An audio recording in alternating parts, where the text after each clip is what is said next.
এ পৃথিবীর মানুষ, এহকালে পরকালে যদি নাজাত শান্তি পেতে চাও তাহলে ওই ব্যক্তির জীবনের আদর্শ মেনে নাও।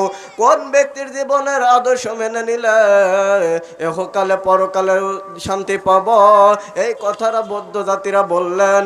প্রদবং মক্কাতং হেরতং করতং গুহা, যে ব্যক্তির উপরে আল্লাহ তাআলা হেরায় গুহায় 30 পারা কুরআনুল কারীম নাজিল করেছেন। এই কোরআনের ভিতরে আল্লাহ তাআলা বলেন যে লা ইলাহা ইল্লাল্লাহ মুহাম্মাদুর রাসূলুল্লাহ। এই 24 অক্ষরের কালেমা আমার নবী, মায়ার নবী, নবী মুহাম্মাদুর রাসূলুল্লাহ সাল্লাল্লাহু আলাইহি ওয়াসাল্লাম এই 24 অক্ষরের কালেমার দাওয়াত দেয়। এই 24 অক্ষরের কালেমার দাওয়াত দেয়, কিন্তু আবু জাহেল কাফেরদের লিডার তার সহ্য হয় না। ওই মুহাম্মাদের পথ থেকে সরানোর জন্য সমস্ত কাফেরবাসীদেরকে বলল, মুহাম্মাদের কাছে তোমরা আর কেউ যাইবা না। বলে কি জন্য যাব না? তিনি তো ভালো মানুষ, তেনাকে তো আমরা আল আমিন বলে ডাকি, তাহলে তেনার কাছে কেন যাব না? কয় তেনার কাছে যাওয়া যাবে না, কারণ সে পাগল হয়ে গেছে।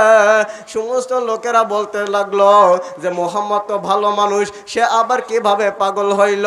চল যাই আমরা দেখতে যাই যে মুহাম্মদ নাকি পাগল হয়ে গেছে। কাফেরদের লিডার আবু জাহেল যে সময় বাধা দিল যে মুহাম্মদের পথ থেকে তারা জানি সরে আসে, এখন দেখতেছি মুহাম্মদের কাছে দলে দলে লোকজন যাওয়া শুরু করতেছে।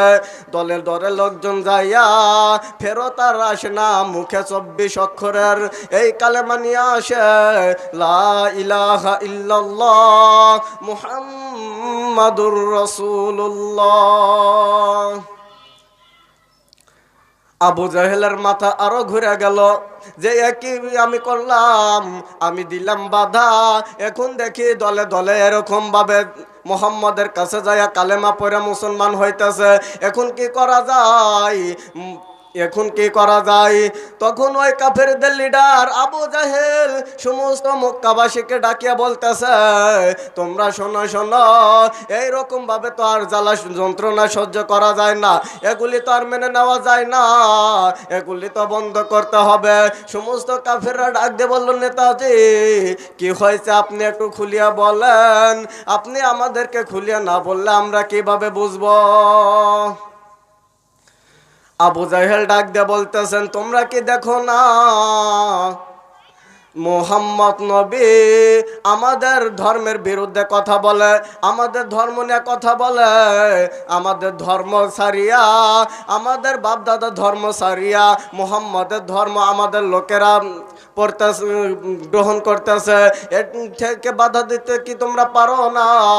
তখন আবু জাহেল বলতেছে, আমি একটা সিদ্ধান্ত নিয়েছি, যদি কেউ এই সিদ্ধান্তের সাথে একমত থাকো তাহলে সবাই আমার সাথে থাকিও।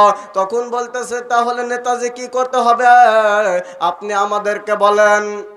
তখন কাফেরদের লিডার আবু জাহেল ডাক দিয়ে বলতেছেন, আমি একটা সিদ্ধান্ত নিয়েছি যে মুহাম্মদের মাথা কেটে না আমাকে দিতে পারবে, আমি তাকে 100টি লাল উট উপহার দিব।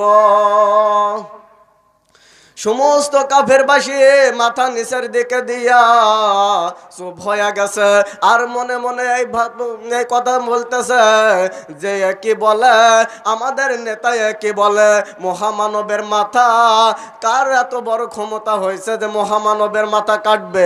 কেউ পারবো না, আমরা কেউ পারবো না। আবু জাহেল যে সময় জোর গলায় বললে, কেউ কি পারবা না তোমরা মুহাম্মদের মাথা কেটে এনে দিতে?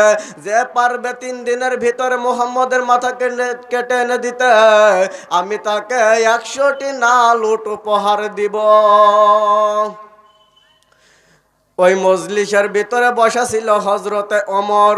ওমর দাঁড়িয়ে বলতেছেন, নেতাজি আমি ওই মুহাম্মদের মাথা কেটে এনে দিতে পারবো, যদি আমাকে 100টি লাল উট উপহার দেন তাহলে আমি 3 দিনের ভিতরে আমি মুহাম্মদের মাথা আপনার কাছে এনে দিব।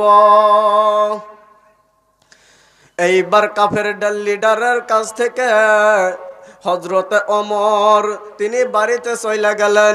বাড়িতে চলে যাওয়ার পর বিবিকে যা ডাক দিয়ে বলতেছেন, বিবি রে, আমার যতগুলি তরবারি আছে তার ভিতরে সবচাইতে যে বড় তরবারি, ওই তরবারিতে সাপের বিষ মিশাও। কিং কোবরা সাপের বিষ যত বেশি বিষাক্ত, ওই সাপের বিষ মিশাও। মিশানোর পরে তাকিয়ার উপর রেখে দাও। স্ত্রী ডাক দিয়ে বলতেছেন, স্বামী গো, আপনি কাকে এরকম ভাবে হত্যা করবেন? আমার জীবনে তো আমি কোনোদিন দেখি নাই যে কাউকে হত্যা করার জন্য আপনি সাপের বিষ তরবারিতে মাখাইছেন। এইবার ওমর ডাক দিয়ে বলতেছেন, আমি তো মারবো ওই ব্যক্তিকে। বলে, কোন ব্যক্তি? কয়, তুমি কি জানো না, তুমি কি শোনো নাই, যে ব্যক্তি আমাদের ধর্মের বিরুদ্ধে কথা বলে, আমাদের বাপ দাদার বিরুদ্ধে কথা বলে, আমাদের ধর্মের লোক ওনার ধর্মে নিয়ে যায়। বলে, কোন সে লোক? কই, আব্দুল্লাহ ছেলে মুহাম্মদ 24 অক্ষরের যে কালেমার দাওয়াত দেয়, ওই কালেমার দাওয়াত বন্ধ করতে আমাদের নেতা পারে নাই।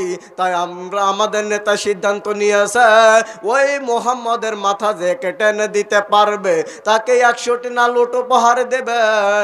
স্ত্রী ডাক দিয়ে বলতেছেন, স্বামী গো, আপনি এই 100টি নালুটের উপহারের আশায় আপনি মহামানবের মাথা কিভাবে কাটতে যাবেন?